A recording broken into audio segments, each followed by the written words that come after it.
Hello friends, आज हम इस वीडियो में क्लास 7 का ज्योग्राफी से चैप्टर 3 हमारी बदलती पृथ्वी से संबंधित मोस्ट इम्पॉर्टेंट प्रश्नों को डिस्कस करेंगे।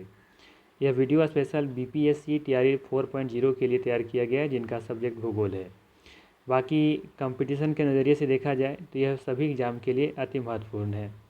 तो चलिए फिर शुरू करते हैं आज का पहला सवाल लेकर के। इस चैप्टर का इस अध्याय का पहला सवाल आपके लिए है, निम्नलिखित कथनों पर विचार करें। पहला दिया है, भूपर्पटी पर अनेक बड़ी और कुछ छोटी प्लेटें होती हैं। ध्यान समझिएगा, भूपर्पटी पर अनेक बड़ी और कुछ छोटी प्लेटें होती हैं जिन पर महाद्वीपों और महासागरों की सतहें टिकी हुई हैं। सेकेंड कथन कह रहा है कि ये प्लेटें पृथ्वी के अंदर द्रवित मैग्मा की गति के कारण घूमती हैं। उपयुक्त कथन में से कौन सा कथन बताना है कि यहाँ पे सही है? केवल 1, केवल 2 या फिर दोनों से कोई नहीं। तो यहाँ पे देखेंगे पहला कथन जो दिया है कि भूपर्पटी पर अनेक बड़ी और कुछ छोटी प्लेटें होती हैं जिन पर महाद्वीपों और महासागरों की सतहें टिकी होती हैं। ये बिल्कुल कथन सही है। ध्यान रखिएगा कि भूपर्पटी पर अनेक बड़ी और कुछ छोटी छोटी प्लेटें होती हैं जिन पर महाद्वीपें और महासागर क्या होती हैं? टिकी होती हैं। तो ये कथन बिल्कुल सही दिख रहा है। सेकेंड कथन कह रहा है कि ये प्लेट जो होती हैं वो पृथ्वी के अंदर द्रवित मैग्मा की गति के कारण घूमती भी हैं। ठीक है, तो ये भी कथन सही है। जाहिर सी बात है, जो द्रवित है यानी कि जो लिक्विड में है उस मैग्मा, उसी गति के कारण ये क्या होती है? पृथ्वी घूम रही हैं। ठीक है, मतलब पृथ्वी नहीं, मतलब ये प्लेटें मतलब जो होता है वो चक्कर लगा रही होती हैं।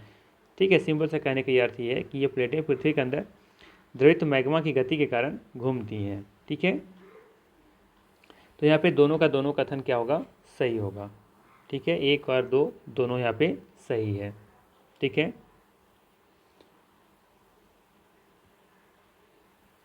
चलिए अगला कथन यहाँ पे थोड़ा सा व्याख्या देख लेते हैं। कहता है कि भूपर्पटी पर अनेक बड़ी और कुछ छोटी कठोर असमान आकार की प्लेटें होती हैं जिन पर महाद्वीपों और महासागरों की सतहें टिकी होती हैं। स्थल मंडल अनेक प्लेटों में विभाजित हैं जिन्हें स्थलमंडलीय प्लेट के रूप में जाना जाता है। आपको यह जानकर आश्चर्य होगा कि ये प्लेटें बहुत धीमी गति से चारों तरफ घूमती रहती हैं। प्रत्येक वर्ष बस कुछ मिलीमीटर के लगभग, है ना, मतलब प्रत्येक वर्ष बस कुछ मिलीमीटर के लगभग पृथ्वी के अंदर पिघले हुए मैग्मा की गति के कारण ऐसा होता है। पृथ्वी के अंदर पिघला हुआ मैग्मा एक वृत्तीय रूप में घूमता रहता है। ठीक है, तो दोनों कथन इस हिसाब से देखा जाए तो सही होगा। आगे देखते हैं। अब सवाल है यहाँ पे, निम्नलिखित कथनों पर फिर से विचार करना है। पहला कथन क्या दे रखा है? कह रहा है कि स्थलमंडलीय प्लेटों की गति के कारण पृथ्वी की सतह पर परिवर्तन होता है।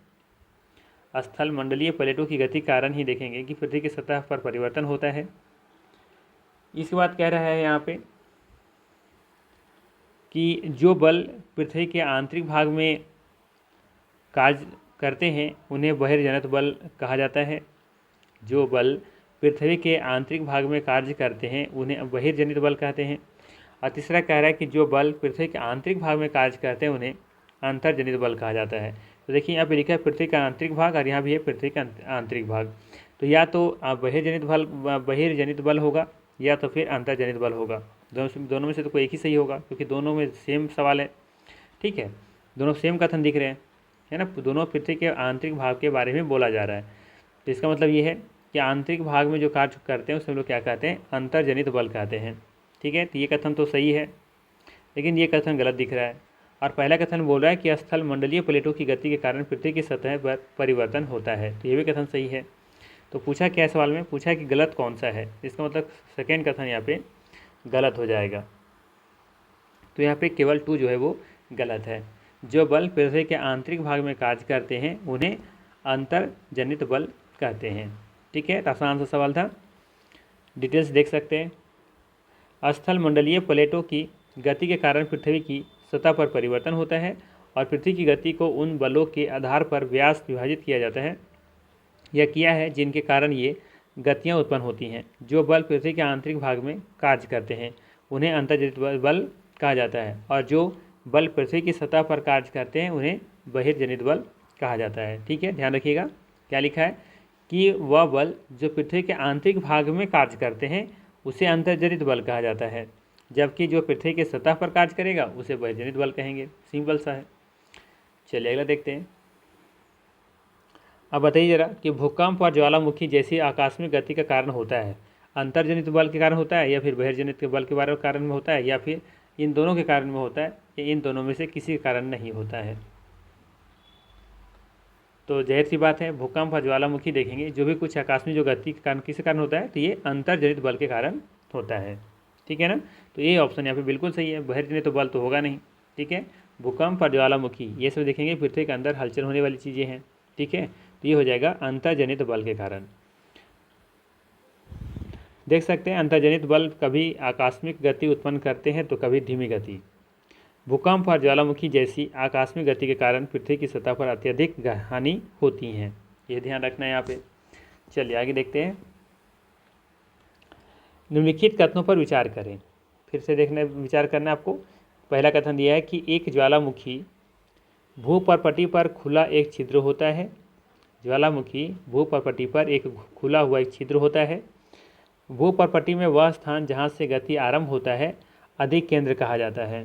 भूपर्पटी में वह स्थान जहाँ से गति आरंभ होता है उसे अधिक केंद्र कहा जाता है।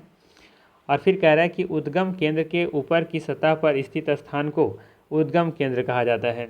अब पूछा यहाँ पे कौन सा कथन यहाँ पे गलत है। तो अगर आपको ज्वालामुखी के बारे में पता है तो आसानी से इसका आंसर दे पाएंगे। ठीक है, तो यहाँ पे देखेंगे पहला कथन के बारे में डिस्कस करते हैं कि दिया है कि एक ज्वालामुखी भूपर्पटी पर खुला एक छिद्र होता है। ये कथन बिल्कुल यहाँ पे सही है। ठीक है, अपने आप में बिल्कुल सही दिख रहा है कि एक ज्वालामुखी भूपर्पटी पर क्या होता है कि खुला हुआ एक छिद्र होता है, वहीं से ये ज्वाला बाहर निकलता है, मैग्मा बाहर निकलता है। ठीक है, कथन सही दिख रहा है यहाँ पे। ठीक है, तो पहला कथन सही दिख रहा है। सेकेंड कथन के बारे में बात करें, कह रहा है कि भूपर्पटी में वह स्थान जहाँ से गति आरंभ होता है अधिक केंद्र कहा जाता है। ये कथन बिल्कुल गलत है। गलत क्यों है? क्योंकि लिख रहा है कि भूपर्पटी में वह स्थान जहाँ से गति आरंभ होता है अधिक केंद्र कहलाता है। अधिक केंद्र नहीं कहलाता है, क्या कहलाता है? केंद्र कहलाता है, फोकस कहलाता है। ठीक है, तो अधिक केंद्र नहीं होना चाहिए था, केंद्र होना चाहिए था। जहाँ से ये शुरुआत होता है, गति आरंभ होती है, उसे क्या कहते हैं हम लोग? उसे कहते हैं केंद्र। ठीक है, तो ये गलत हो गया। थर्ड क्या कह रहा है कि उद्गम केंद्र के ऊपर की सतह पर स्थित स्थान को उद्गम केंद्र कहा जाता है। ये भी कथन गलत है। उद्गम केंद्र किसको कहेंगे? जहाँ से ये गति शुरुआत होती है ना, उद्गम केंद्र उसको कहेंगे। और यहाँ पे क्या लिखा है? उद्गम केंद्र के ऊपर की सतह पर स्थित स्थान को उद्गम केंद्र कहा जाता है। इसे उद्गम नहीं कहा जाता, इसे अधिक केंद्र कहा जाता है। जैसे कुछ इस तरीके से हमारा पृथ्वी है और यहाँ से जो ज्वालामुखी का उत्पन्न होना शुरू होती है, तो इस जगह पर हम लोग क्या बोलेंगे? उद्गम केंद्र कहेंगे। और जैसे ये निकल कर बाहर मैग्मा निकलती है तो इस जगह पे, इस बिंदु पे क्या कहा जाएगा? अधिक केंद्र। ठीक है, क्या कहा जाएगा यहाँ पे? अधिक केंद्र। जबकि यहाँ पे क्या बोला जाएगा? इसे बोला जाएगा उद्गम केंद्र। तो यहाँ पे देखेंगे 2 और 3 दोनों कथन क्या है? गलत है। ठीक है, तो इसका सही आंसर क्या हो जाएगा? Option number B. 2 और 3 यहाँ पे दोनों गलत है। चलिए इसको मैप पर दिखाते हैं और अच्छे से समझ में आएगा आपको। इस पिक्चर से पूरा क्लियर होगा आपका। जैसे यहाँ पे देखेंगे कि इस बिंदु पर क्या हो रहा है? यहाँ पे शुरुआत हो रहा है ना, उद्गम यहाँ पे हो रहा है, तो इसे क्या कह रहे हैं हम लोग? फोकस कह रहे हैं, फोकस या फिर उद्गम केंद्र। और इसी के ठीक ऊपर देखेंगे यहाँ पे इस बिंदु पे जहाँ पे सरफेस है, इसी के ऊपर वाले भाग को क्या बोला जाता है? एपी सेंटर या फिर अधिक केंद्र। बात समझ में आया? ये ध्यान रखना है कि जहाँ शुरुआत होती है उसे क्या कहते हैं? फोकस कहते हैं या फिर उद्गम केंद्र। और पृथ्वी के ऊपरी सतह पर जहाँ पे ये महसूस किया जाता है पहली बार, उसे कहा जाता है अधिक केंद्र। ठीक है, ये समझ में आया ना? चलिए अगला क्वेश्चन देखते हैं। व्याख्या के रूप में थोड़ा सा दिया हुआ है, इसको देख लेते हैं। एक ज्वालामुखी भूपर्पटी पर खुला एक ऐसा छिद्र होता है जिससे पिघले हुए पदार्थ अचानक निकलते हैं। इसी तरह स्थलमंडलीय प्लेटों की गति के कारण पृथ्वी की सतह पर कंपन होता है। यह कंपन पृथ्वी के चारों ओर गति कर सकता है। इन कंपनों का भूकंप कहा जाता है। भूपर्पटी में वह स्थान जहाँ से गति आरंभ होता है उसे क्या कहते हैं? उद्गम केंद्र। ठीक है, और उद्गम केंद्रों के ऊपर की सतह पृथ्वी स्थित स्थान को सतह पर, है ना, सतह जो सरफेस होता है यहाँ पे से निकल, उद्गम केंद्र से निकल करके जो ये सतह बनता है, यहाँ पे जो महसूस किया जाता है उस स्थान को कहा जाता है अधिक केंद्र। ठीक है, ये ध्यान रखना है। आगे हम लोग देखेंगे तो उसमें ज्वालामुखी का जो ये बोला है कि खुला हुआ छिद्र होता है। ठीक है, जिससे पिघले मैग्मा जो होता है बाहर निकलते हैं। ठीक है, तो उसको हम लोग आगे पिक्चर में देखेंगे। फिलहाल इस क्वेश्चन को देख लेते हैं। यहाँ भी कथन पर विचार करना है। पहला कथन है अधिक केंद्र से कंपन बाहर की ओर तरंगों के रूप में गमन आख्या, थोड़ा सा रुकिएगा, चलिए अब सही है। अधिक केंद्र से कंपन बाहर की ओर तरंगों के रूप में गमन करता है। सेकेंड कथन है कि उद्गम केंद्र के निकटतम भाग में सर्वाधिक क्षति होती है। पूछ रहे हैं आपसे कि उपयुक्त कथन में से कौन सा कथन यहाँ पे सही है। तो चलिए बताइए इसका आंसर क्या होगा। तो बात करें हम लोग पहला कथन के बारे में कि अधिक केंद्र से कंपन बाहर की ओर तरंगों के रूप में गमन करता है। बिल्कुल 110% बिल्कुल ये क्या है, सही है, राइट। अधिक केंद्र से कंपन जो है बाहर की ओर गति करता है। तो यहाँ पे देख सकते हैं इस पिक्चर में, है ना, कि बाहर की ओर गति कर रहा है अधिक केंद्र से। देखिए इस तरीके से बाहर की ओर गति कर रहा है ना, इस तरीके से। तो ये बिल्कुल सही है, ठीक है। जैसे ठीक जिस तरह से आप किसी भी तालाब में, समुद्र में एक ढेला पर जब पत्थर फेंकेंगे तो पत्थर फेंकने लहरें जो है, तरंग जो बनेगी, देखेंगे कि बाहर की ओर धीरे धीरे बढ़ता है कि नहीं। ठीक इसी तरीके से यहाँ भी होता है कि अधिकेंद्र से कंपन बाहर की ओर तरंगों के रूप में गमन करता है, ठीक है। तो कथन सही है। सेकेंड कह रहा है कि उद्गम केंद्र के निकटतम भाग में सर्वाधिक क्षति होती है। ये कथन यहाँ गलत है। क्यों गलत है, जरा समझते हैं। कह रहा है कि उद्गम केंद्र के निकटतम भाग में, उद्गम केंद्र के भाग यानी कि इसके निकट भाग में बोल रहा है कि सर्वाधिक क्षति होती है। नहीं, ऐसा नहीं है। ये आपका जो अधिक केंद्र है ना, एपी सेंटर, इसके आसपास वाले क्षेत्र में ज़्यादा नुकसान पहुंचता है। ध्यान रखिएगा, उद्गम केंद्र को नहीं को छोड़ करके जो आपका अधिक केंद्र है ना, उसके आसपास वाले एरिया में ज़्यादा क्षति पहुंचता है। अब ज़रा सोचिए कि यहाँ पे भूकंप का शुरुआत जो केंद्र है, फोकस रहा यहाँ पे रहा है, तो यहाँ पे क्या ना क्षति पहुँचेगा, क्षति तो सरफेस पे पहुँचेगा ना। बात समझ में आ रहा है। और ये जहाँ पे पहले महसूस किया जाएगा, जहाँ पे एपी सेंटर है, वहाँ के आसपास के क्षेत्रों में ज़्यादा नुकसान पहुँचाएगा। और जैसे जैसे ये तरंगें आगे बढ़ती जाएंगी, ये कमज़ोर होती चली जाएंगी। कमज़ोर होने का मतलब है कि कम नुकसान पहुँचाएगा। बात समझ में आया। तो यहाँ पे उद्गम केंद्र नहीं होगा, ये आपको कन्फ्यूज करने के लिए दिया है। यहाँ पे होगा अधिक केंद्र। तो अधिक केंद्र के निकटतम भाग में सर्वाधिक क्षति होती है, ठीक है। अब पूछा है कौन सा कथन यहाँ पे सही है, तो सिर्फ पहला कथन सही होगा। आई थिंक क्लियर हुआ होगा मेरे हिसाब से, ठीक है। अब चाहे तो यहाँ पे डिटेल्स देख सकते हैं। कहा है यहाँ पे कि भूपर्पटी में जिस स्थान पर, ठीक है, भूपर्पटी में जिस स्थान पर गति आरंभ होता है उसे उद्गम केंद्र कहा जाता है। पहले भी हम लोग देख चुके हैं। उद्गम केंद्र के भू सतह पर उसके निकटतम स्थान को अधिक केंद्र कहा जाता है। उद्गम केंद्र के भू सतह पर उसके निकटतम स्थान को अधिक केंद्र कहा जाता है। मतलब कि ये वाला यहाँ पे ये उद्गम केंद्र है, इसके निकटतम स्थान को क्या कहेंगे हम लोग, अधिक केंद्र कहेंगे। अधिक केंद्र से कंपन बाहर की ओर तरंगों के रूप में गमन करते हैं। जैसे मैंने एक पत्थर का एग्जाम्पल लिया, जैसे कि किसी तालाब में पत्थर फेंकते हैं तो तरंग देखते होंगे बाहर की तरफ कैसी लहरें निकलती हैं, उस तरीके से। तो अधिक केंद्र के निकटतम भाग में सर्वाधिक, यहाँ पे ये बार बार कहाँ से आ गया है, भाग में सर्वाधिक क्षति होती हैं। और अधिक केंद्र से दूरी बढ़ने के साथ भूकंप की तीव्रता कम होती जाती है। तो कम होती जा रही मतलब कि नुकसान भी कम होगा, राइट। समझ में आया। चलिए आगे देखते हैं इस सब चीज़ के बारे में। हाँ देखिए, ये मैप के बारे में बात कर रहे थे। ये ज्वालामुखी है, देखिए कि ये छिद्र होता है इस तरीके से, और यहाँ से ये जो गैसें और राख यहाँ से निकलती हैं। और इस मुहाने के सबसे ऊपर वाले को क्षेत्र को हम लोग क्या बोलते हैं, इसको क्रेटर बोलते हैं। ध्यान रखिएगा, ज्वालामुखी का जो निकलता है जहाँ से, तो सबसे ऊपरी भाग को क्या बोला जाता है, वहाँ पर क्रेटर कहा जाता है। ये तो आपका निकास द्वार हो गया, ठीक है। और ये जो निकल रहा है ना रेड कलर का, ये क्या आपका, ये आपका लावा है। और ये सारा देख रहे हैं यहाँ पे क्या है, मैग्मा का कोष्ठ है ये। यानी कि कोष्ठ मतलब क्या, बहुत सारे यहाँ पे जिसमें जमा हो रहा है। जैसे हमारा शरीर में होता है ना वायु कोष्ठ, उसी तरीके जो फेफड़ा में होता है, तो उस तरीके से मैग्मा कोष्ठ ये इसको बोला जा रहा है यहाँ पे, ठीक है। और ये आपका भूपर्पटी और ये आपका मेटल है, ठीक है, जो कि मेटल जानते हैं कि सीमा से बना हुआ है, जबकि पर्पटी सियाल से बना हुआ है, ठीक है। ये सब कुछ हम लोग पहले भी देख चुके हैं, ठीक है। तो आपको यहाँ पे ध्यान क्या रखना है, सिर्फ ये वर्ड को ध्यान रखिएगा, ज़्यादा नहीं। ये याद रखिएगा क्रेटर के बारे में, ये एग्जाम में अक्सर पूछा जाता है, क्रेटर क्या है, ठीक है। चलिए आगे देखते हैं। ये सब चीज़ों को हम थोड़ा सा देख लेंगे जब एक बार सारा क्लास कर लेंगे, उसके बाद इंपॉर्टेंट पॉइंट को हम लोग देख लेंगे। जैसे ये वाला पॉइंट देखना जरूरी है ना, कि भुज में एक भूकंप आया था, झटका महसूस किया गया था। कब, 2001 में आया था, 26 जनवरी को, ठीक। यानी 26 जनवरी 2001 आने की सोचिए, हम लोग इधर गणतंत्र दिवस मना रहे थे, उधर भुज में इस तरह के झटके महसूस किए गए थे। और वो भी था 6.9 की तीव्रता वाला भूकंप, भीषण भूकंप था, है ना। जिसमें देखेंगे कि 9 से 71 छात्र और 31 शिक्षकों की मौत हो गई थी। एक स्कूल और इमारत गिरने से ऐसा हुआ था, ठीक है। तो ये था कुछ कटिंग है, ये पेपर का कटिंग है, ठीक है। तो आपको बस ये याद रखना है, डिटेल्स नहीं पढ़ना, आपको सिर्फ याद रखना है कि ये भूकंप 2001 में आया था और कितनी तीव्रता थी, तो 6.9 की तीव्रता थी। ठीक है, रिएक्टर स्केल पर जब इसे मापा गया तो 6.9 का था। ठीक है, बाकी आपको यहाँ पे थोड़ा सा ये पॉइंट ध्यान रखना है कि भूकंप का मापन एक यंत्र के द्वारा किया जाता है, इसे क्या कहा जाता है, भूकंप लेखी कहा जाता है। और भूकंप की तीव्रता रिएक्टर स्केल पर मापी जाती है, ये भी पूछा गया सवाल है कि भूकंप की तीव्रता किस पर मापी जाती है, तो रिएक्टर स्केल पर।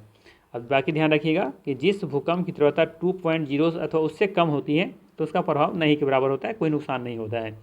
और जिस भूकंप की तीव्रता 5.0 होती है वह वस्तुओं को गिरने से क्षति पहुंच सकता है। और नेगेटिव 5 पॉइंट के आसपास में यदि भूकंप आता है तो वहाँ से वस्तु वगैरह गिरने की क्षति से कुछ नुकसान हो सकता है। अगर यदि 6.0 है या उससे अधिक है तो ये बहुत शक्तिशाली होती हैं, लेकिन जिसकी तीव्रता 7.0 या उससे अधिक है तो ये सर्वाधिक शक्तिशाली होती हैं। आज सोचिएगा यदि 9 और 9 साढ़े 9 से ऊपर आ जाए तो फिर तो विनाशी आने वाला है। ठीक है, तो ये जरूर ध्यान रखिए कि यहाँ से एग्जाम में क्वेश्चन पूछे जा रहे हैं, पूछे गए हैं, बीपीएससी ने भी पूछा है यहाँ से सवाल। ठीक है, तो ध्यान रखिएगा, इसको एक बार फिर से आप होगा नहीं होगा तो स्क्रीनशॉट कर लीजिएगा, तो इसको एक बार दो बार रीड कर लीजिएगा। ठीक है, इसके बाद यहाँ से ऐसा कुछ न्यूज नहीं है जो आपको पढ़ना है। ठीक है, तो ये हमने बता दिया यहाँ पे। ठीक है, ये जरूर याद रखिएगा, भुज वाला 2001 में आया था, 6.9 की तीव्रता वाला भूकंप था। ठीक है, और बाकी ये जो है 2.0 5.0 से क्या नुकसान हो सकता है इसको ध्यान में रखिएगा। ठीक है, चलिए आगे देखते हैं, अगला सवाल ले लेते हैं। निम्नलिखित सवाल है, निम्नलिखित कथनों पर फिर से विचार करें। पहला कह रहा है कि पी तरंगे या अनुप्रस्थ तरंगे, दूसरा कह रहा है एल तरंगे या अनुदैर्ध्य तरंगे हैं, और एस तरंगे को ही पृष्ठीय तरंगे कहा जाता है। मतलब कि कहने मतलब ये है कि पी तरंगे को अनुप्रस्थ तरंगे कहते हैं, एल तरंगे को अनुदैर्ध्य तरंगे कहते हैं, और एस तरंगे को पृष्ठीय तरंगे कहते हैं। पूछ रहा है यहाँ पे कौन सा सही है, क्या पी तरंगे को अनुप्रस्थ तरंगे कहते हैं, एल तरंगे को अनुदैर्ध्य तरंगे कहते हैं, और एस तरंगे को क्या पृष्ठीय तरंगे कहते हैं। बताना है फिर कौन सा सही है, एक और दो दोनों, 2 और 3, या 1 और 3 इनमें से कोई नहीं। तो देखा जाए यहाँ पे कोई भी कथन सही नहीं है। ठीक है, तो सही आंसर हो जाएगा यहाँ पे ऑप्शन नंबर डी, यहाँ कोई भी सही नहीं है। देखा जाए क्या सही होगा यहाँ पे, तो पी तरंगे जो है ना, इसे कहा जाता है अनुदैर्ध्य तरंगे। ठीक है, पी तरंगे को क्या कहा जाता है, पी तरंगे। यहाँ पे लिख देते हैं अनुदैर्ध्य तरंगे, यहाँ से मिला दे रहे हैं आंसर। अनुदैर्ध्य तरंगों को क्या कहा जाता है, पी तरंगे। ठीक है, उसी तरीके से अनुप्रस्थ तरंगे जो है, ठीक है, इसे कहा जाता है एस तरंगे। ठीक है, ये है एस तरंगे। तरंगे 3 प्रकार की होती हैं। ठीक है, पी, एस और एल। ठीक है, तो एल जो तरंगे होती हैं, ठीक है, एस तरंगे ना बच गया मेरे पास, एस तरंगे को बोलते हैं अनुप्रस्थ तरंगे। थोड़ा सा हाँ ठीक है, ये पृष्ठीय हो जाएगा आपका एल तरंगे, ये सही हुआ। ठीक है, तो कोई भी मैच यहाँ सही नहीं है, ध्यान रखिएगा। एस तरंगे को ही अनुप्रस्थ तरंगे कहा जाता है, और पी तरंगे को अनुदैर्ध्य तरंगे कहते हैं, जबकि एल तरंगे को कहा जाता है पृष्ठीय तरंगे। ठीक है, डिटेल्स देख लेते हैं। देखिए दिया हुआ यहाँ पे कि भूकंप 3 प्रकार के होते हैं, पी तरंगे या अनुदैर्ध्य तरंगे। पी तरंगों ही क्या कहा जाता है, अनुदैर्ध्य तरंगे। देखिए यहाँ पे अब पी तरंगे को कहा जाता है अनुदैर्ध्य तरंगे। ठीक है ना, पी तरंगों में संचरण तथा का दोलन एक सीधा में होता है। इन तरंगों में दबाव बढ़ता है, अतः इन्हें दबाव वाली तरंगे भी कहा जाता है। किसे, पी तरंग को दबाव वाली तरंगे भी कहा जाता है, ध्यान रखना है। एस तरंगे या अनुप्रस्थ तरंगे, एस तरंगे या अनुरूपण तरंगे एक भूकंपीय तरंगे हैं जो सतह को अपनी दिशा के लंबवत उनका आगे पीछे हिलाती हैं। ऐसा कुछ होगा यहाँ पे, ये नहीं होगा। ठीक है, ये ध्यान रखिएगा, जो सतह को अपनी दिशा के लंबवत आगे पीछे हिलाती हैं। ठीक है, ये सही है। और एल तरंगे या जिसे हम लोग पृष्ठीय तरंगे भी कहते हैं, एल तरंगे एक भूकंपीय तरंग है जो पृथ्वी की सतह के चारों ओर घूमती है, और सामान्यतः एक भूकंप लेखी तक पहुँचने वाली ये तीसरी सबसे सुस्पष्ट तरंगे होती हैं। कौन सा, एल तरंगे। ठीक है, चलिए आगे देखते हैं। अगला सवाल है, निम्नलिखित कथनों पर विचार करें। भूकंप को मापने के लिए भूकंप लेखी का उपयोग किया जाता है। भूकंप को मापने के लिए भूकंप लेखी का उपयोग किया जाता है। सेकंड कथन है कि भूकंप की तीव्रता रिएक्टर पैमाने पर मापी जाती है। सवाल है, भूकंप की तीव्रता रिएक्टर पैमाने पर मापी जाती है। उपरोक्त कथन में से कौन सा सही है। पहला कथन सही है, दूसरा सही है, दोनों गलत है। तो पहला कथन के बारे में बात करें, लिखा है भूकंप को मापने के लिए भूकंप लेखी का उपयोग किया जाता है, बिल्कुल सही है। सेकंड कथन कह रहा है कि भूकंप की तीव्रता रिएक्टर पैमाने पर मापी जाती है, ये भी कथन सही है। आसान सा सवाल था। सही आंसर हो जाएगा सी ऑप्शन। क्या हो जाएगा? C option. 1 और 2 दोनों सही है। इस बारे में पहले बता चुके हैं वहाँ पे, है ना, तीव्रता वाली क्या क्या होती है, कौन कितना नुकसान पहुँचाता है, उसी के बारे में यहाँ पे लिखा हुआ है। ठीक, चलिए आगे देख लेते हैं। पृथ्वी की सतह पर चट्टानों के टूटने को क्या कहा जाता है? पृथ्वी की सतह पर चट्टानों के टूटने को क्या कहा जाता है? ज्वालामुखी, भूकंप, अपक्षय या अपरदन? इसे क्या कहा जाता है? इसे कहा जाता है अपक्षय कहा जाता है। क्या कहा जाता है? अपक्षय। पृथ्वी की सतह पर चट्टानों के टूटने को क्या कहा जाता है? अपक्षय कहा जाता है। अपरदन क्या है? तो अपने साथ देखेंगे कि नदियाँ जो हैं अपने साथ तेज बहाव के साथ देखेंगे कुछ मिट्टियाँ काट करके या पत्थर के जो होते हैं उसे छोटे छोटे टुकड़ों में साथ में अपने लेकर जो बहती हैं उसे क्या कहा जाता है? अपरदन। या सिंपल से कहें कि बहुत सारी मिट्टियाँ जो होती हैं, है ना, कट छड़ करके एक स्थान से दूसरे स्थान से चली जाती हैं।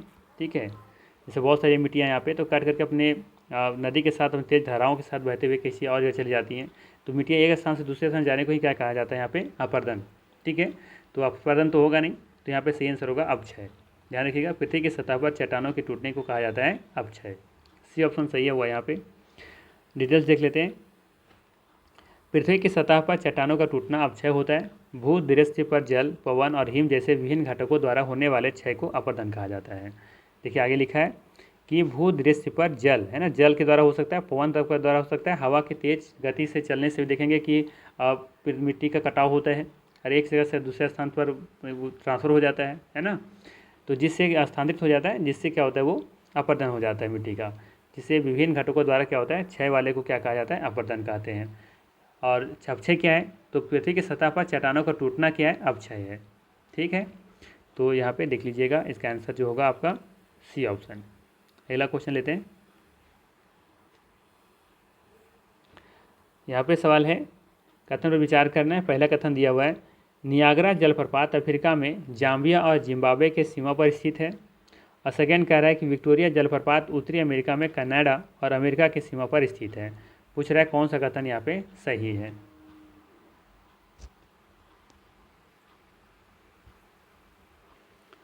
तो बात करें यहाँ पे पहला कथन के बारे में कि नियाग्रा जलप्रपात अफ्रीका में जाम्बिया और जिम्बाब्वे की सीमा पर स्थित है, तो ये कथन यहाँ पे गलत है। क्यों गलत है?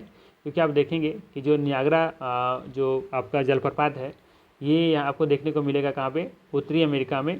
ठीक है, उत्तरी अमेरिका में कनाडा और संयुक्त राज्य अमेरिका की सीमा पर देखने को मिलेगा। कहाँ पे? उत्तरी अमेरिका और कनाडा के सीमा पर देखने को मिलेगा आपको नियाग्रा जलप्रपात, ना कि जाम्बिया और जिम्बाब्वे की सीमा पर। पहला कथन गलत हो गया। सेकेंड कह रहा है कि विक्टोरिया जलप्रपात उत्तरी अमेरिका में कनाडा और अमेरिका को सीमा पर स्थित है, तो यहाँ पे ये भी गलत कथन गलत है। क्योंकि आप देखेंगे कि ये जो विक्टोरिया जलप्रपात है ना, ये आपको कहाँ देखने को मिलेगा? ये देखने को मिलेगा अफ्रीका में जाम्बिया और जिम्बाब्वे की सीमा पर। ठीक है, कहाँ पे? जाम्बिया और जिम्बाब्वे के सीमा पर स्थित देखने को मिलेगा। ठीक है, तो ये भी कथन यहाँ पे गलत हो गया। तो दोनों का दोनों यहाँ पे कथन गलत है। सही आंसर हो जाएगा डी ऑप्शन। देख लीजिए यहाँ पे डिटेल्स। दक्षिण अमेरिका में वेंजुला का एंजल जलप्रपात सबसे ऊंचा जलप्रपात है, सबको पता होगा कि दक्षिण अमेरिका में वेंजुला का एक प्रपात है, एंजल पर जलप्रपात, जो ये सबसे ऊंचा जलप्रपात है। अन्य जलप्रपातें हैं जैसे कि उत्तरी अमेरिका में कनाडा और संयुक्त राज्य अमेरिका की सीमा पर स्थित नियाग्रा जलप्रपात। ठीक है, तो नियाग्रा जलप्रपात कहाँ है? ये है अमेरिका में, कनाडा और संयुक्त राज्य अमेरिका की सीमा पर स्थित है। ठीक है, जबकि यहाँ पर क्या लिखा था? यहाँ पे लिखा था जाम्बिया और जिम्बाब्वे की सीमा पर, जो कि गलत हो जाएगा। आगे लिखा है कि अफ्रीका में जाम्बिया और जिम्बाब्वे की सीमा पर स्थित है विक्टोरिया जलप्रपात, और यहाँ पे क्या लिख दिया था कि ये उत्तरी अमेरिका और कनाडा के सीमा पर स्थित है। यानी कथन को ही उल्टा पलटा किया हुआ है। इसका उसका पहला कैंसर ए में और ये दूसरा कैंसर ए में डाल दिया है। ठीक है, तो दोनों कथन यहाँ पे गलत हो जाएगा। तो ध्यान क्या रखना है आपको? फाइनली ध्यान रखना है कि दुनिया का सबसे ऊंचा जलप्रपात बात करें तो एंजल जलप्रपात है। ठीक है, आई थिंक 900 मीटर या कुछ इसी के रेंज में इसकी हाइट है। और दूसरा सबसे बड़ी बात कि आपका जो नियाग्रा जलप्रपात है वो संयुक्त राज्य अमेरिका और कनाडा के सीमा पर स्थित है, जबकि जो विक्टोरिया जलप्रपात है वो जाम्बिया और जिम्बाब्वे के सीमा पर स्थित है। ठीक है, चलिए अगला सवाल लेते हैं। 10 नंबर सवाल है, निम्नलिखित कथनों पर विचार करें। पहला दे रखा है कि जब नदी किसी खड़े ढाल वाले स्थान से खड़े ढाल वाले घाटी में गिरती है तो यह जलप्रपात बनाती है। सेकेंड कह रहा है कि जैसे ही नदी मैदान में प्रवेश करती हैं वह मोड़दार मार्ग पर बहने लगती हैं और बड़े मोड़ बनाती हैं जिन्हें तटबंध कहा जाता है। उपर्युक्त कथन में से कौन सा सही है? केवल 1, केवल 2, केवल 1 और 2 दोनों, ना तो 1 ना तो 1 और ना ही 2। तो बात करें यहाँ पे पहला कथन के बारे में कि जब नदी किसी खड़े ढाल वाले स्थान से खड़े ढाल वाले घाटी में गिरती हैं तो यह जलप्रपात बनाती है। बिल्कुल सही है ना। इसे तो कोई कन्फ्यूजन नहीं होना चाहिए। सिंपल कह रहा है कि जब नदी किसी खड़े ढाल वाले स्थान से खड़े ढाल वाले घाटी में गिरती हैं तो यह जलप्रपात बनाती है। ठीक है, तो ये बिल्कुल सही है। सेकेंड कह रहा है कि जैसे ही नदी मैदान में प्रवेश करती हैं तो वो मोड़दार मार्ग पर बहने लगती हैं और बड़े मोड़ बनाती हैं जिन्हें तटबंध कहा जाता है। इन्हें तटबंध नहीं कहा जाता है, इन्हें विसर्प कहा जाता है। क्या कहा जाता है? विसर्प। ठीक है, अच्छा तटबंध क्या है? तो तटबंध मतलब ये होता है कि जिससे मान लेते हैं कि बहुत सारा, जैसे कोई नदियाँ हैं अपने साथ बहुत सारे अपने साथ लेकर के आती हैं, मिट्टी वगैरह बालू वगैरह लेकर के आए, निक्षेपों को यहाँ पे जमा कर दी है, मान लेते हैं ऐसा इस तरीके से। इसके बाद फिर होगा क्या कि जब नेक्स्ट टाइम जब फिर ये नदियाँ तेज़ बहाव के साथ आएंगी तो क्या करेगा, यहाँ पर ये नदियाँ जो है खुद को काट करके ये बहना शुरू हो जाएगी और यहाँ पे क्या बना लेंगे, रास्ता बना लेंगी खुद को। तो जब बनाने बाद होगा तो क्या होगा, जब मिट्टी को कुछ इस तरीके से एक किनारे बांध बन जाएगा। इसके बीच में देखेंगे कि एक क्या बना लेगा, नदी अपना रास्ता खुद तय कर लेंगी। ठीक है, जिससे क्या होगा, यहाँ पे किनारे इस तरीके से बांध बन जाएगा, जिससे क्या कहा जाता है, तटबंध कहा जाता है। बात समझ में आया। और विसर्प क्या है कि जब ये नदियाँ जो हैं मैदानी भाग में जब जाती हैं तो इसका जो बहाव है वो कम हो जाता है, गति जो है वो कम हो जाता है। कम होने की वजह से ये होता है नदियाँ क्या आराम से इस तरीके से बहना शुरू कर देती हैं। ठीक है, तो उसी को कहा जाता है विसर्प। विसर्प मतलब देखेंगे कि सांप की तरह ये निर्माण कर लेती हैं। चलिए इसको मैप पर दिखाते हैं, ज़्यादा समझ में आएगा। इसको देखिए, इस पिक्चर में देखेंगे जब तो क्लियर होगा। ठीक है, देखिए मैदानी भाग की ये कंडीशन दिखाया हुआ है कि जब भी कोई नदियाँ इस तरीके से मैदानी भाग में आती हैं तो इस तरीके से ये बना लेती है खुद को। तो ये क्या है, विसर्प की तरह दिखता है, ना कि ये तटबंध कहलाता है। तटबंध क्या है, हमने बताया कि ये बहुत सारे मान लेते हैं अगर मिट्टी वगैरह का गाद वगैरह सब जो होता है, बालू वगैरह ला करके निक्षेपों को जमा करती हैं। उसमें जब नदियाँ तेज़ जब बहाव में आती हैं तो क्या करती है, अपना एक रास्ता बना लेती है और खुद जो हुआ है ये किनारे इस तरह से मिट्टियाँ क्या हो जाती है, कट करके एक बांध के रूप में बन जाती हैं। उसे ही तटबंध कहा जाता है। ठीक है, एक और देखने को मिलता है कभी कभी गोखुर झील। क्या होता है, तो जब देखिए ये गोखुर झील का, देखिए चाप झील कहें या गोखुर झील कहें बात एक ही है। ठीक है, गोखुर झील के ही चाप झील कहा जाता है। तो ये देखिए चाप झील का एक उदाहरण है। होता क्या है कि जब कोई नदियाँ कुछ इस तरीके से तेज़ गति से जब बहती हैं तो जब तेज़ बहाव से बहने शुरू करते हैं तो मान लेते कभी कभी तेज़ बहाव की वजह से यहीं से ये बहना शुरू हो जाएगी, इस तरीके से निकल गई तो ये चाप झील की तरह क्या होगा कि एक झील बन जाएगा। इस तरीके से ये कट करके अलग हो जाएगा और ये फिर इस तरह से अपना ये बहता रहेंगी। बात समझ में आ रहा है। तो इस तरीके से चाप झील या फिर गोखुर झील का निर्माण होता है। गोखुर झील की बात है क्योंकि ये देखेंगे कि गाय का जो खूर होता है वो जब चलती है तो उसका जो निशान बनता है पैरों का कुछ इसी तरह का निशान बनता है, इसीलिए इसे गोखुर झील भी कहा जाता है। ठीक है, तो सिंपल सा कॉन्सेप्ट ध्यान रखना है। अब इसी देखिए, अगर ये नदियाँ अगर तेज़ गति से थोड़ा सा आए तो हो सकता है ये धारा बदल करके इधर से आने जाना शुरू कर देगी, यह वाला एक कट करके क्या हो जाएगा, बाहर हो जाएगा और यहाँ पे फिर क्या हो जाएगा, एक झील का निर्माण हो जाएगा। होगा कि नहीं होगा, तो बस वही कॉन्सेप्ट ध्यान में रखना है। बाकी ये जो देख रही इस तरीके से जाती हैं तो इसे क्या कहा जाता है, विसर्प कहा जाता है। क्योंकि इसमें क्या होता है जब समतल मैदान में आती है तो इससे गति थोड़ा सा क्या होता है, स्लो हो जाती हैं। ठीक है, तो स्लो होने की वजह से क्या होती हैं, ये इस तरीके से निर्माण करती हैं। फिर देखेंगे कि ऐसी ही नदियाँ जो होती हैं वो डेल्टा का भी निर्माण करती हैं। डेल्टा का निर्माण कहने का मतलब ये है कि अपने साथ बहुत सारे जब गाद लेकर के तेज़ बहाव साथ आती रहती हैं तो जब इनका बहाव गति स्लो हो जाती है, इनकी गति धीरे हो जाती है, तो अपने साथ जो गाद लेकर के जो अपने साथ निक्षेपों को लेकर आ रही होती हैं वो क्या करता है, धीरे धीरे इसको छोड़ करके आगे बढ़ जाती हैं, जिससे क्या होता है, डेल्टा का निर्माण होता है। बात समझ में आ रहा है ना। जैसे है कि तेज़ बहाव से जब कोई चीज़ आएगा तो अपने साथ लेकर के बहुत चीज़ आएंगी, लेकिन जैसे उसकी गति स्लो हो जाएगा तो उसके पास उतना ताकत नहीं रहेगा, उसमें पावर नहीं रहेगा कि अब चीज़ों को और भी अपने साथ खींच करके ले चले। तो क्या करेगा, धीरे धीरे फिर वो छोड़ देगा। तो छोड़ने से क्या हो जाएगा, तो जो गाद उसके साथ मिट्टी वगैरह जो भी है बालू है वो क्या करें, छोड़ना शुरू कर देंगे। तो इस तरीके से डेल्टा का निर्माण देखेंगे होना शुरू हो जाएगा। कुछ इस तरीके से देखेंगे कि ये गाद यहाँ जमा होता जा रहा है, मिट्टी इस तरह से निकलती जा रही हैं। इस तरीके से नहीं होगा, मतलब इस तरीके से हो जाएगा। ठीक है, इस तरीके से इधर से आ रही इधर निकल रही थी, ये मिट्टी यहाँ पे जमा होता चला जाएगा। तो ये डेल्टा का निर्माण कुछ इस तरीके से होना शुरू हो जाता है। ठीक है, चलिए आगे देखते हैं। तो इस क्वेश्चन का सही आंसर क्या हो जाएगा, सिर्फ हो जाएगा कि यहाँ पे पहला कथन सही है, दूसरा कथन गलत है, क्योंकि बड़े मोड़ बनाती है इसे हम लोग क्या कहते हैं, विसर्प कहते हैं। ठीक है ना, इस तरह से जो मोड़ बना रही थी, ठीक है, इस तरीके से जो मोड़ बनाती है इसे क्या कहा जाता है, विसर्प कहा जाता है। चलिए आगे देखते हैं। हाँ, यहाँ पर थोड़ा सा व्याख्या देख लिया जाए कि नदी के जल से दृश्य भूमि का अपर्दन होता है। जब नदी किसी खड़े ढाल वाले स्थान से अत्यधिक कठोर शैल या खड़े ढाल पर वाली घाटी में गिरती हैं तो यह जलप्रपात बनाती हैं। जैसे ही नदी मैदान में प्रवेश करती हैं वह मोड़दार मार्ग बहने लगती है और बड़े मोड़ बनाती हैं जिन्हें विसर्प कहा जाता है ना। मोड़ मतलब इस तरह से मोड़ बना रहा है ना, इस तरीके से, तो बड़े मोड़ बनाती हैं इस तरीके से, तो इसे क्या कहा जाता है, इसे ही कहा जाता है विसर्प। ठीक है ना। चलिए 11 नंबर क्वेश्चन देख लेते हैं। निम्नलिखित पर विचार करें। दिया हुआ विसर्प, तटबंध, गोखोर झील और फिर दिया है बाढ़कृत मैदान। अब कहता है नदी के उपयुक्त चरणों को उसके मूल बिंदु से व्यवस्थित करें।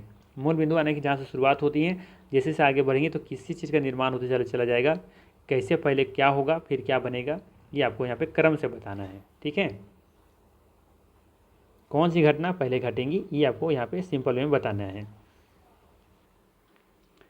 तो बात करते हैं हम लोग यहाँ पे, सबसे पहला क्या होगा, देखिए जब जैसे ही नदी मैदान में प्रवेश करेगी तो सबसे पहले वो क्या काम करेगी, मोड़दार मार्ग बनाएगी, है ना, अब विशाल मोड़ बनाएगी जिसे हम लोग क्या कहेंगे, विसर्प कहेंगे। तो ये पहला स्थान पर ही आएगा, ये पहला काम क्या होगा यहाँ पे, ये विसर्प बनाना शुरू करेंगी ये। ठीक है, इसके बाद फिर देखेंगे कि ये जब आगे बढ़ेंगी, ठीक है, तो यहाँ पे क्या होगा, विसर्पों के किनारे पर देखेंगे निरंतर अपरदन होगा और निक्षेपण के कारण फिर क्या होगा, एक विसर्प जो होगा लूप के छोर के निकट आ जाते हैं, यानी कि कह सकते हैं कि ये लूप नदी के रूप में कट जाते हैं और एक अलग झील बन जाते हैं। जिस इस तरीके से हमने बताया था ना, इस तरीके से, तो यहाँ से बहना यहाँ से शुरू कर देगी थी, किसका निर्माण करेगी, जाहिर सी बात है यहाँ पे फिर ये गोखुर झील का निर्माण करेगी। ठीक है, तो पहले विसर्प होगा, इसके बाद फिर ये गोखुर झील का निर्माण करेगी। ठीक है, इसके बाद फिर क्या होगा, वहाँ पे बहुत सारी चीज़ें जब निक्षेपण होना शुरू हो जाएगा तो वहाँ पे क्या बन जाएगा, एक देखेंगे बाढ़कृत मैदान का रूप ले लेगा और फिर लास्ट में फिर देखेंगे कि तटबंध जो होगा वो सबसे लास्ट में होगा, क्योंकि तटबंध में क्या बताया था, हमने बताया था कि वहाँ सब बहुत सारे गाद लेकर के आती हैं, जब बाद में फिर आती हैं, जब नदियाँ तेज़ गति में बहती हैं तो वो बीच से निकल जाती हैं, किनारे किनारे ये मिट्टी का जो है वो बांध के रूप में ले लेती हैं। ठीक है, बांध का रूप ले लेती हैं, तो ये सबसे अंतिम में होगा ये आपका तटबंध। ठीक है, तो देखिए इसका आंसर कहाँ पे देखने को मिल रहा है, तो सबसे पहला विसर्प पहला नंबर, ठीक है, यहाँ पे दिख रहा है, और फिर दूसरे नंबर में गोखुर झील, ठीक है, और फिर है आपका तीसरे नंबर में 4 नंबर और फिर 2 नंबर, यानी कि बी ऑप्शन यहाँ पे सही दिख रहा है। ठीक है, डिटेल्स देख लेते हैं, समझ में आएगा थोड़ा सा। कहता है जैसे ही नदी मैदान में प्रवेश करती हैं वह मोड़दार मार्ग पर बहने लगती हैं और विशाल मोड़ बनाती हैं, जिससे क्या कहा जाता है, विसर्प के रूप में जाना जाता है। विसर्पों के किनारों पर निरंतर अपर्दन और निक्षेपण के कारण, ठीक है, अपर्दन मतलब कटाव और निक्षेपण मतलब होता है जमाव, ठीक है, के कारण क्या होता है, विसर्प लूप के छोर निकट आ जाते हैं। ठीक है, विसर्प लूप के छोर के निकट आ जाते हैं, कुछ इस तरीके से मैंने बताया ना। तो यहाँ पे अगर जो क्या बोल रहे हैं, यहाँ पे लगातार विसर्पों किनारों पर निरंतर अपर्दन और निक्षेपण की वजह से क्या होता है कि विसर्प लूप के छोर के निकट आ जाते हैं, मैंने ये वाला कह रहा है कि निकट आने के ये बता रहा है कि इससे निकट हो जाता है, यहाँ पर ये फिर ये गोखुर झील का निर्माण हो जाता है। तो समय के साथ विसर्प लूप नदी के से कट जाते हैं और अलग झील बनाते हैं, जिसे गोखुर झील भी कहा जाता है। कभी कभी नदी अपने किनारों से बाहर बहने लगती हैं, फलस्वरूप निकटवर्ती क्षेत्रों में बाढ़ आ जाती हैं। ठीक है, वही बाढ़ आने की वजह से फिर यहाँ पे ये इस चीज़ का बाढ़कृत मैदान का निर्माण ले लेता है, रूप धर लेता है। ठीक है, इसके बाद फिर है कि बाढ़ के कारण नदी निकटवर्ती क्षेत्रों में महीन मिट्टी और अन्य पदार्थों का निक्षेपण करती हैं, जिन्हें अवसाद भी कहा जाता है। इससे समतल उपजाऊ बाढ़कृत मैदान का निर्माण होता है। ठीक है, और लास्ट में देखेंगे कि नदी के उत्थित तटों को तटबंध कहा जाता है। तो लास्ट में फिर ये जो चीज़ें हैं जो किनारे से देखने को मिलता है, इसको क्या कहा जाता है, उत्थित, जिसे हम लोग ये कहते हैं तटबंध भी कहते हैं। ठीक है ना, तो यहाँ पे समझ में आया होगा आई थिंक। चलिए अगला सवाल लेते हैं। अब यहाँ पे है फिर से विचार करना है। पहला दिया है समुद्री मेहराब, फिर दे रखा है समुद्री गुफाएं, फिर है समुद्री भ्रीग और एक है समुद्री स्टैग। पूछ क्या रहा है कि उपयुक्त तटीय स्थलाकृतियों को अनुष्ठेय गठन के क्रम को व्यवस्थित करें। फिर से वही सवाल है कि पहले कौन सा बनेगा और कौन बाद में बनेगा। तो चलिए इसको हम लोग पहले पिक्चर से समझते हैं, फिर देखेंगे वहाँ पे क्या आंसर आने वाला है। ठीक है। तो देखिए ये चीज़ के बारे में पूछा जा रहा है यहाँ पे। ये समुद्र में कुछ इस तरीके से कुछ साइल है, पत्थर है, यहाँ पे कैसे कैसे क्या कुछ चीज़ें बन रही हैं वो देखेंगे हम लोग। तो एक तो है समुद्री गुफा, और एक है तटीय मेहराब, और एक है आपका स्टैग। ये तीन चीज़ों को यहाँ समझेंगे तो वहाँ पे आंसर हम लोग दे पाएंगे। ठीक है। तो सबसे पहले देखिए यहाँ पर जो निर्माण होता है वो होता है समुद्री गुफा का निर्माण होता है। कैसे? देखिए जब भी समुद्री की लहरें, जब तेज़ लहरें चलती हैं तो क्या करता है, यहाँ पे इस सैल को तोड़ना शुरू कर देती हैं। जब तोड़ना शुरू कर देंगे तो यहाँ पे देखेंगे गुफा का निर्माण हो जाता है, जिसे हम लोग कहते हैं समुद्री गुफा। ठीक है। हम लोग जानते हैं कि ये बार बार टकराने से क्या होगा, यहाँ जाहिर बात है सेल टूटेंगे, धीरे धीरे टूटने पर ही क्या हो जाएगा, यहाँ पे गुफा का निर्माण होगा, जिसे हम लोग क्या कहेंगे, समुद्री गुफा कहेंगे। ठीक है। अब क्या होगा कि यही समुद्री गुफा, समुद्री जो गुफा है, बाद में क्या होगा कि तेज, अब यही प्रक्रिया जब चलता रहेगा तो चलने के बाद क्या होगा कि ये देखेंगे कि ये जो गुफा है ये इस पार से उस पार चला जाएगा। ठीक है। तो ये क्या हो जाएगा, तटीय मेहराब। मेहराब मतलब क्या होता है, देखेंगे खिड़की की तरह ये दिखना शुरू हो जाएगा, तो ये उसी को मेहराब कह रहे हैं यहाँ पे। तो तटीय मेहराब का रूप ले लेगा ये, है ना। जाहिर सी बात है कि ये जब कुछ दूर तक कट रहा था तो ये गुफा है, लेकिन जैसे आर से पार हो गया, इधर से उधर, इस पार से उस पार हो गया, तो अब ये तो अब गुफा रहा नहीं, अब ये क्या हो गया, इसी को हम लोग यहाँ पे कहेंगे तटीय मेहराब कह देंगे। ठीक है। अब इसके बाद ही ये प्रक्रिया चलता रहेगा। तो चलते चलते हो सकता है ये वाला करते करते ये पूरा को क्या करे, ये काट करके इधर अलग कर दे, जिससे कि यहाँ पे देखिए ये वाला अलग हो चुका है। तो जब ये पूरा कट करके अलग हो जाएगा ना, इसे क्या कहा जाएगा, यहाँ पे अस्टैक कहेंगे इसको। तो समझ में आ गया होगा आई थिंक कि पहले समुद्री गुफा, उसके बाद तटीय मेहराब, और उसके बाद अस्टैक। ठीक है। तो पहला काम क्या हुआ, समुद्री गुफा बना, फिर तटीय मेहराब बना, उसके बाद फिर अस्टैक बना। ठीक है। अब आते हैं सवाल पर। अब बताइए इसमें आंसर क्या होगा। तो यहाँ पे सबसे पहला काम होगा समुद्री गुफा बनेगी, है ना। तो ये पहला स्थान हो जाएगा। इस बार फिर क्या बनेगा, समुद्री मेहराब, और उसके बाद फिर बनेगा समुद्री अस्टैक बन जाएगा। और फिर अंत में देखेंगे कि छोटे छोटे जो पार्ट अलग अलग सब जो दिखेंगे समुद्री अस्टैक का, वो कहलाएगा समुद्री भ्रिक। तो ये चौथे स्थान पर आ जाएगा। तो ये तो समझ में आया ना कि ये पहला, दूसरा और ये तीसरा क्रम में बनेगा। तो देखिए पहला क्रम समुद्री गुफा यहाँ भी दिख रहा है, यहाँ भी दिख रहा है, यहाँ भी दिख रहा है। फिर सेकेंड स्थान पर अच्छा माफ़ कीजिएगा, ये पहला समुद्री गुफा था ना, तो पहले ही ऑप्शन तो दिख रहा है यहाँ पे, सही है। ठीक है। आगे जाने की ज़रूरत ही नहीं था हमें लोग को। ठीक है। पहला बन रहा है समुद्री गुफा। ठीक है। यहाँ पे समुद्री गुफा, फिर पहला कह रहा है यहाँ पे समुद्री मेहराब बनेगा। ठीक है। फिर बनेगा चौथा नंबर समुद्री अस्टैक, और तीसरा फिर बनेगा आपका समुद्री भ्रिक। ठीक है। कन्फ्यूजन दूर होगा। इसमें डिटेल्स देख लेते हैं। समुद्री लहरों के अपर्दन और निक्षेपण तटीय स्थलाकृतियाँ बनाते हैं। समुद्री तरंगें लगातार चट्टानों से टकराती रहती हैं, जिससे दरारें विकसित होती हैं। समय के साथ बड़ी और चौड़ी होती जाती हैं। इस प्रकार चट्टानों पर खोखले गुफाओं की तरह बन जाते हैं, जिन्हें समुद्री गुफाएं कहा जाता है। जैसे जैसे ये गुफा होगा बड़ी होती जाती हैं, केवल गुफाएं की छत बची रहती हैं, जिससे समुद्री मेहराब बनते हैं। हम डिटेल्स बता चुके हैं, सिर्फ यहाँ पे पढ़ दे रहे हैं। इसके अलावा लगातार अपर्दन छत के भी तोड़ देता है और केवल दीवारें बचती हैं। दीवारें जैसी इन आकृतियों को क्या कहा जाता है, अस्टेक कहा जाता है। समुद्र जल के ऊपर लगभग ऊर्ध्वाधर उठे हुए खड़ी चट्टानी तटों को समुद्री भ्रिक कहा जाता है। समुद्र के लहरें तटों पर अवसाद जमा कर समुद्री पुलिन को निर्माण करती हैं। ठीक है। तो समझ में आया होगा आई थिंक कि समुद्री गुफाएं क्या है, समुद्री अस्टैक क्या है ना, और समुद्री मेहराब क्या है। ठीक है। पिक्चर से तो बिल्कुल क्लियर हो गया होगा। चलिए आगे देखते हैं। हिमोड़ निक्षेपणात्मक विशेषता है किसका, सागर का, हिमनद का, या नदियाँ का, या फिर पवन का। आसान सा सवाल है। हिमोड़ की बात हो रहा है तो ये हिमनद से संबंधित होगा। यहाँ पे बी ऑप्शन सही है। डिटेल्स देख लेते हैं। हिमनद द्वारा लाए गए पदार्थ जैसे कि छोटे बड़े सैल, रेत और तलछट मिट्टी निक्षेपित होते हैं। ये निक्षेप हिमनद हिमोड़ का निर्माण करते हैं।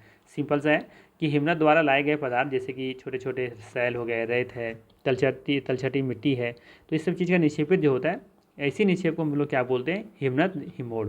ठीक है। उसी चीज़ निर्माण भी होता है। चलिए आगे देखते हैं। रेगिस्तानी इलाकों में पवन के निक्षेपणात्मक विशेषता के रूप में छोटी पहाड़ी संरचनाओं को कहा जाता है। क्या कहा जाता है, लोएस कहा जाता है, बालू टिब्बा कहा जाता है, छत्रक सैल कहा जाता है, या फिर मरुद्यान कहा जाता है।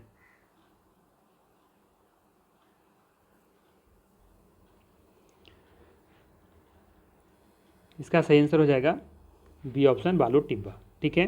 देखिए यहाँ पे डिटेल्स देख लेते हैं। पवन चलने पर यह अपने साथ रेत को एक स्थान से दूसरे स्थान पर पहुंचाती हैं। जब पवन का बहाव रुकता है तो यह रेत गिरकर छोटी पहाड़ी जैसी संरचनाओं में जमा हो जाता है। बात समझ में आ रहा है? पवन चलने पर यह अपने साथ रेत का एक स्थान से दूसरे स्थान पर पहुंचाती हैं। जब पवन का बहाव रुकता है तो यह रेत गिरकर छोटी पहाड़ी जैसी संरचनाओं में जमा हो जाता है। इसे ही कहा जाता है बालू टिब्बा। क्या कहा जाता है? इसे बालू टिब्बा कहा जाता है। जब रेत के कण महीन और हल्के होते हैं तो हवा इसे उड़ाकर, ठीक है, या उठाकर अत्यधिक दूरी तक ले जा सकती हैं। जब ये रेत के कण बड़े क्षेत्रों में निक्षेपित हो जाते हैं तो इसे लोयस कहा जाता है। ठीक है, चीन में विशाल लोयस निक्षेप पाए जाते हैं। कहाँ पे? चीन में। तो ये लोयस समझ में आ गया क्या है और बालू टिब्बा समझ में आ गया कि क्या है। बाकी बात कर लेते थोड़ा सा कि छत्रक शैल क्या है। ये भी देखेंगे कि मरुस्थलीय क्षेत्रों में ज़्यादा देखने को मिलता है। जैसे कोई ये पत्थर इस तरीके से है ना, तो क्या होता है कि इस तरह का जब हवा चलती है, वहाँ पे तेज़ हवाएं जब चलती हैं तो इसको क्या करता है, पत्थर को धीरे धीरे कटाव होता है और कटाव ऐसा रूप ले लेता है, कुछ इस तरीके से ये रूप ले लेता है, कुछ इस तरीके से। तो ये देखेंगे कि ये छत्रक की तरह ये बन जाता है। इसे भी लिए बोला जाता है इसको छत्रक शैल। ठीक है, तो ये किसके द्वारा होता है? ये पवन के देखेंगे कि पवन के तेज गतिविधि के कारण ऐसा हो पाता है। ठीक है, तो छत्रक शैल ऐसे ही कुछ होता है। और मरुद्यान क्या है? तो मरुद्यान किसी मरुस्थल में किसी झरने के आसपास स्थित एक ऐसा क्षेत्र होता है जहाँ किसी वनस्पति के उगने के लिए पर्याप्त अनुकूल परिस्थितियाँ उपलब्ध होती हैं, उसे मरुद्यान कहा जाता है। ठीक है, तो ये ध्यान रखना है, इसका सही आंसर यहाँ पे बालू टिब्बा होगा। बाकी छत्रक शैल आप गूगल में जाइए और सर्च कीजिए कि छत्रक शैल क्या है, उस पर एक इमेज पर क्लिक कीजिएगा। साफ आपको वहाँ पे दिखेगा कि बहुत सारे पत्थर दिखेंगे और वो छाता की तरह शैल में आकार में देखने को मिलेगा। तो क्या करती है ना, जब तेज़ हवाएं चलती हैं तो क्या करता है, किनारे किनारे से उसको अपरदित कर देती हैं हवाएं, तो उससे छाते की तरह निर्माण हो जाता है, उसे ही छत्रक शैल कहते हैं। ठीक है, ये हमने अपनी भाषा में बता दिया। तो ये थे मोस्ट इंपॉर्टेंट 14 MCQ। अगर वीडियो अच्छा लगा तो लाइक ज़रूर कीजिएगा। और हाँ, इसमें कुछ और भी चीज़ें हैं जो जानना ज़रूरी है, उसे थोड़ा सा डिस्कस कर लेते हैं। ठीक है, जल्दी से, वीडियो लंबा भी हो रहा है। यहाँ पे इस पिक्चर को मैंने टॉपिक यहाँ पे डिस्कस कर लिया था। ठीक है, यहाँ पे डिस्कस कर लिया था। ठीक है, जो छूट गया है उसको थोड़ा सा डिस्कस जल्दी से कर लेते हैं। ये चीज़ यहाँ पे ध्यान रखिएगा, ये चीज़ इंपॉर्टेंट है। जो क्या आप जानते हैं, ये चीज़ को ज़रूर कोशिश कीजिए कि NCERT बुक जब पढ़ते हैं ना, तो क्या आप जानते हैं, इस चीज़ को ज़रूर ध्यान दीजिएगा। यहाँ से क्वेश्चन अक्सर पूछे जाते हैं, मैं बार बार कहता हूँ।